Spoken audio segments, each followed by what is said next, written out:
Welcome to ஜிஜிஸ் kitchen. இன்றைக்கி நம்ம கிச்சனில் ரவா லட்டு பாகு வச்சு எப்படி செய்கிறதுன்னு பார்க்கலாங்களா? வாங்க இன்க்ரீடியன்ஸ்குள்ளே போகலாம். ஒரு 250 கிராம் ரவை எடுத்து வச்சுருக்கேன். அதே அளவு சர்க்கரை, ஒரு 6 டேபிள் ஸ்பூன் நெய் எடுத்து வச்சுருக்கேன், ஒரு 8 ஏலக்காயை பொடிச்சு வச்சுருக்கேன், ஒரு 10-12 முந்திரி பருப்பு, 12 திராட்சை. வாங்க எப்படி செய்யுதுன்னு பார்க்கலாம். இப்போ ஸ்டவ் ஆன் பண்ணி ஒரு கடாய் வச்சுருக்கேன். கடாய் சூடாயிடுச்சு. ஒரு 2 டேபிள் ஸ்பூன் நெய் ஊற்றிக்கலாம். ஃபஸ்ட்டு முந்திரி பருப்பு போட்டு ஒரு நிமிஷம் வறுத்துட்டு அடுத்தது திராட்சையை போட்டுக்கலாம். இது ரெண்டுமே வறுபட்டுருச்சு. இப்போ ரவையை போட்டுக்கலாம். ரவையை போட்டு கைவிடாமல் ஒரு 3 நிமிஷம் நல்லா வறுத்துக்கலாம். பாருங்கள் எப்படி மணலாக இருக்குது பார்த்தீங்களா? இந்த ஸ்டேஜ் போதும். இதை கொட்டி வச்சுட்டு அடுத்து என்ன பண்ணுறதுன்னு பார்க்கலாம்.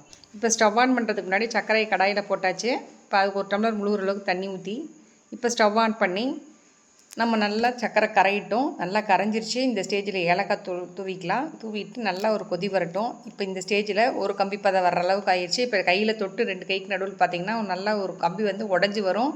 இதுதான் ஸ்டேஜு. இந்த ஸ்டேஜில் நம்ம வறுத்த ரவையை அப்படியே போடுறோம். போட்டு நல்லா கைவிடாமல் கிளறிட்டு அப்புறம் ஒரு 3 ஸ்பூன் நெய் ஊற்றிட்டு ஒரு நல்ல ஒரு கிளறிட்டு ஸ்டவ் ஆஃப் பண்ணிடலாம். ஒரு 5 நிமிஷம் மூடி வைப்போம். அப்புறம் பார்க்கலாம்.